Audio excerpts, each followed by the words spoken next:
حضرت علی رضی اللہ عنہ نے فرمایا کہ ہمیشہ اپنی چھوٹی چھوٹی غلطیوں سے بچنے کی کوشش کرو، کیونکہ انسان پہاڑوں سے نہیں پتھروں سے ٹھوکر کھاتا ہے۔ حضرت علی رضی اللہ عنہ نے فرمایا کہ جو تمہاری خاموشی سے تمہاری تکلیف کا اندازہ نہ کر سکے، اس کے سامنے زبان سے اظہار کرنا صرف لفظوں کو ضائع کرنا ہے۔ حضرت امام حسین رضی اللہ عنہ فرماتے ہیں، کھانے سے پہلے ہاتھ دھونا فقیری و غربت کو ختم کرتا ہے، کھانا کھانے کے بعد ہاتھ دھونا غم کو دور کرتا ہے۔ حضرت علی رضی اللہ عنہ نے فرمایا کہ لوگوں کو اسی طرح معاف کر دو جیسے تم خدا سے امید رکھتے ہو کہ تمہیں معاف کر دے گا۔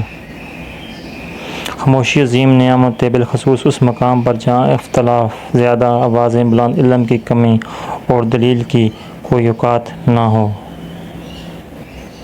حضرت علی رضی اللہ عنہ نے فرمایا کہ اپنے دن کا آغاز صدقہ دینے سے شروع کرو، اس دن تمہاری کوئی دعا رد نہیں جائے گی۔ حضرت علی رضی اللہ عنہ نے فرمایا کہ انسان کے جسم کا سب سے خوبصورت حصہ دل ہے، اگر یہی صاف نہ ہوا تو چمکتا چہرہ کسی کام کا نہیں۔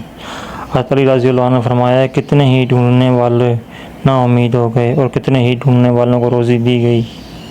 3 طریقوں سے پریشانی خوشی میں بدل جاتی ہے۔ خاموش رہنا، خاموش رہنے سے پریشانی کم ہو جاتی ہے۔ نمبر 2 صبر کرنا، صبر کرنے سے ختم ہو جاتی ہے۔ نمبر 3 شکر کرنا، شکر کرنے سے خوشی میں بدل جاتی ہے۔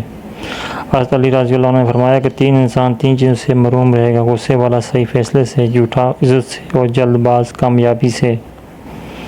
جس گھر میں عورت کو دکھ ملتے ہوں وہ گھر جلد تباہ ہو جاتے ہیں۔ حضرت علی رضی اللہ عنہ نے فرمایا کہ 3 چیزیں انسان کو اللہ سے دور کرتی ہیں۔ نمبر 1 مال کو زیادہ سمجھنا، گناہوں کو بھول جانا، اپنے آپ کو سب سے بہتر سمجھنا۔ بے وفائی ایک برائی ہے جو مرد یا عورت کسی میں بھی پائی جا سکتی ہے، اس لیے جنس کا تعین کرنا مناسب نہیں۔ نیت نبھانے کی ہو تو سب مان جاتے ہیں، رشتے تب ٹوٹا کرتے ہیں جب 2 دلوں میں ایک منافقت پر اتر آئیں، ورنہ کسی کی کیا مجال کہ کوئی الگ کر سکے۔ جزاکم اللہ خیر۔